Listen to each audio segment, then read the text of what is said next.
an old Power Glide. Would have been a 6-cylinder automatic car. Quite rotten in the floor pans. Trunk lids and stuff's all really good. The doors are very repairable, but it had no floor, no trunk. So I fabbed up. A lot of this stuff I got out of the US. These panels, the one on the floor goes along under here. The quarter panels on the bottoms, obviously. These panels are all fabbed up to go inside. This was all done on a metal brake. It's all 18 gauge metal brake, and my bead roller. And this all get welded into the floor. These pans also, all prefabbed up. Got the bead roll already in them. They're all drilled. As you can see, they've been sitting around a while. They're starting to get a little skim on them from the dampness here in the building. But they're all pre-cut to fit in and be welded, and that forms the trunk. All of these I had to fab up. The panels that go down inside, fabbed up. I fabbed up the tubs. The tubs are fenders that I bought from Princess Auto.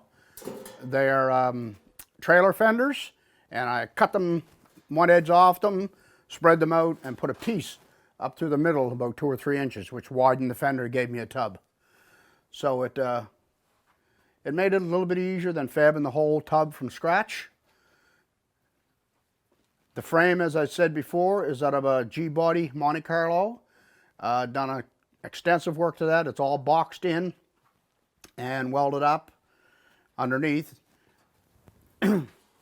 And all new mounts made up for it.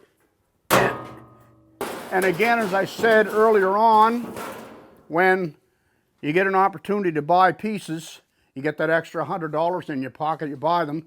If you want to just scan up there, that's all parts that I brought back.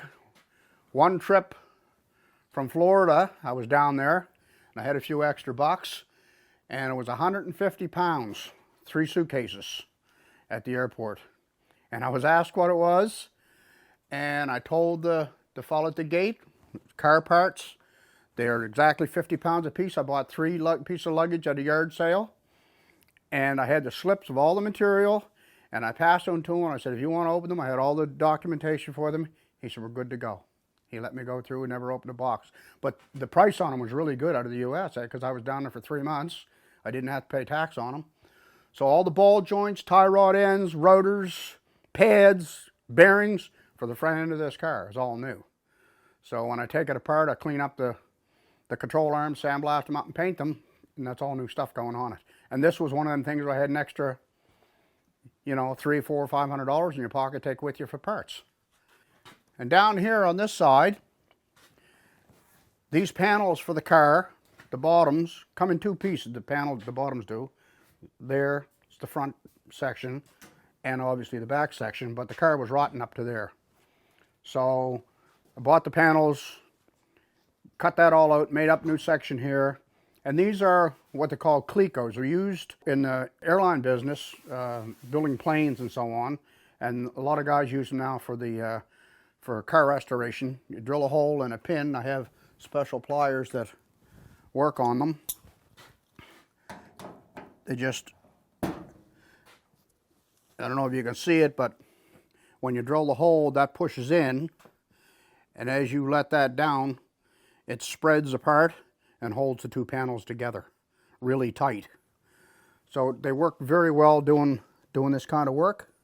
I can find the hole I took it out of. I have my glasses on. Like so. And then afterwards, you take them out, take a small drill bit, a 1/4 inch, and I just countersink them a little bit, a little MIG on it, grind it off, and it's finished. Or you can lead them in too. It's up what you want to do. But it makes for a nice fit when you're trying to get a really good door gap. It gives you adjustment to play with. Now this car is all set up. I built a set of stands for the frame. So the frame is sitting, I don't have a bench to sit on, but these are wheel to wheel. So that car is leveled. I set it up with a levels, and they're adjustable. I crank them down, get the frame so it's sitting level before I weld anything to it. That way when I put doors and stuff on, as ugly as they look, things still close, you know, the way they're supposed. They've got better gaps in them now than they had when the car was new. I allowed a little more clearance for them. You're going to need a lot of vice grips or C-clamps when you go to put panels on. You need that third, fourth, fifth hand to hold things into place, so to speak. And I use a lot of, to hold them into place just to get started, screws with the self-tapping heads on them. So if you get something, you get it close to where you want it to be, you can drill it, hold it into place, do the Cleco thing on it, and take them out. And it's all a matter of just welding that little pinhole up afterwards. It's not a big deal, but they really help you hold stuff into place. The doors open and close really well. That tells me that the frame and stuff is really good on it. Fender gaps are good. And then once the car is all welded up, these should all maintain that distance, so you don't have to chase it later. It's done. Do it the once. And these doors they're a little pin holding stuff. I'm going to end up building panels, which I'm going to have online. I'm going to show you guys how I build them. There's different ways of doing them. A lot of guys just cut a little patch out and corner patch there and a corner patch there.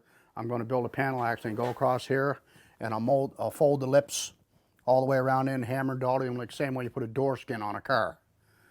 And then steel weld it right across, MIG weld it. All the way across, be a limited amount of body fill in it, because you can cool it as you go, temper the metal as you go, a little bit of hammer work, and minimize the body fill, same as these panels. If you can get a shot on them end to end, like right now, just with the welds that are on them, you can see they're straight. Okay, the floor pans are all fabbed here in the shop with my little bead roller. Then pre-drilled them all in the drill press, weld them all into place, made up the tub for the transmission cover. Now, once I get this all welded into place and the tail end done, then I'll cut the cowl out. The cowl's going to be next. But you got to build a stabilization point there somewhere for fasten the doors so they're not moving again. The floor will be all welded in. And then when you cut the dash out, you're cutting out a pretty substantial piece of the front of the car. So for the cowl, so but it's all got to come out. It's been butchered up over the years, and we're gonna make up a new one. It's a lot of chrome on that dash. The stuff I have is in pretty decent shape. It's not new by any means, but it looks pretty cool when it's all buffed up. I was fortunate enough to find in my travels early on when I bought this car, it came with fiberglass front fenders on it, which I didn't really like, but I was fortunate enough to find a friend of mine had a 53 Chev that they had started to build. I don't know, they decided it was too much for them. They couldn't get the time to do it anyway. I ended up buying the car, which gave me a perfectly good front end, which I have here, which you see. Extra grill parts that I didn't have. This front pan, which is almost impossible to find, it's not rotten. And it's just gonna save me, when I get to this point, a whole lot of hours to prep it. And when it's done, it's not going to be a big chore. As you can see, it's not rotten around the openings and stuff here. These were usually gone, rotten out here, and this one's very good. Hood's really good. No major dents or holes into it. I'll soda blast all this when I'm ready, and yeah, it'll clean up really well. Well, that is project 53. And as you can see, it's a fairly aggressive project. Not out of scope of things that I've done in the past, but it's just a matter of getting back at it. Dust off the old girl a little bit, give her a little rub down, make her feel wanted again.